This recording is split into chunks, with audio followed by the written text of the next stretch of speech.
All right, hello again, everybody. Here is my active learning activity, which is going to be focused on case studies. So case studies are a great way to give real-world problems and ask the students to apply previously learned knowledge to solve that problem. So according to one study, when students have a voice in their learning, it greatly enhances their critical thinking skills, which is exactly what case studies do. So this is a great active learning method because it can be used in a variety of ways for different class sizes and different amounts of time.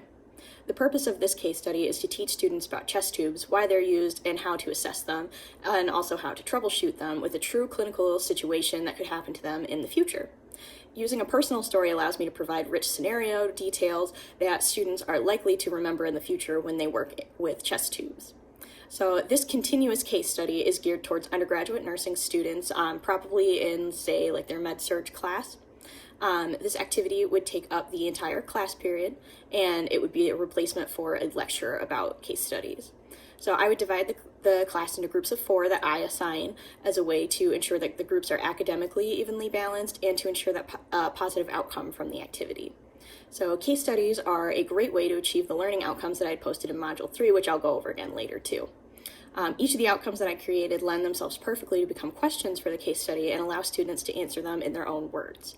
If they do not answer the question correctly, this activity also is in class, so it allows the instructor to be able to correct any misconceptions that would also benefit the entire class. I'll go through the specific examples of how the outcomes are achieved as we go through the case study, since they will be questions in the case study. So preparation-wise, it can vary for faculty depending on if they're writing the case study themselves or if they're using one out of a case study book. When writing your own case study, additional research is required to ensure the accuracy of information and current best practice, because you don't want to teach them something incorrect. So actually, when using a case study from a book or an online case study bank, which there's a really, really good case study bank online with University of Buffalo, I believe, it's important to be familiar with the case and be able to field any appropriate questions that arise.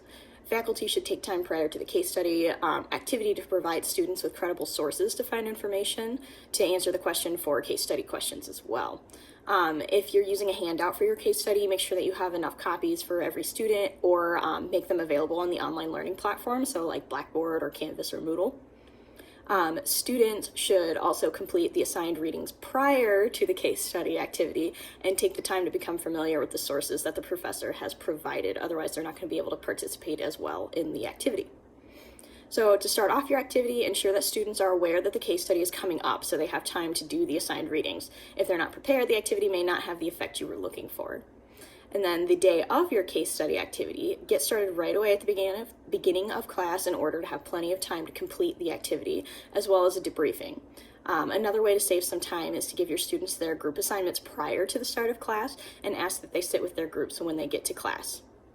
This could be on their handout, once class begins, you want to start your base story of the case study. So this could be on the handout. It could also be on projector screens as you go. Using a PowerPoint as well can allow you to add photos to your case study that can be used for to further the narrative, or be used for questions. So the more details you can provide, the more invested your students will be in the story. This is where real-world situations can be to your benefit. Informing students that this was an actual situation that you had to deal with can also get them interested as well. So I actually did use a PowerPoint that I voiced over, and I'm also going to attach it to this as well. So let's jump into the case study that I put together based on an actual patient that I had cared for. But before we get started with that, I'm going to just review those learning outcomes one more time, just so they're fresh in your mind as we go through the PowerPoint. Alrighty, so those learning outcomes. The first one is the cognitive outcome, which is students will be able to identify at least 3 reasons for why a chest tube should be placed in an acute care setting. The affective outcome is students will be able to revise their chest tube assessment approach based on the patient's age and developmental needs, including physical assessment of the chest tube as well as pain assessment. And then the final outcome is the psychomotor outcome, which is students will be able to assemble the supplies needed to properly check a chest tube for air leaks and to change the collection canister.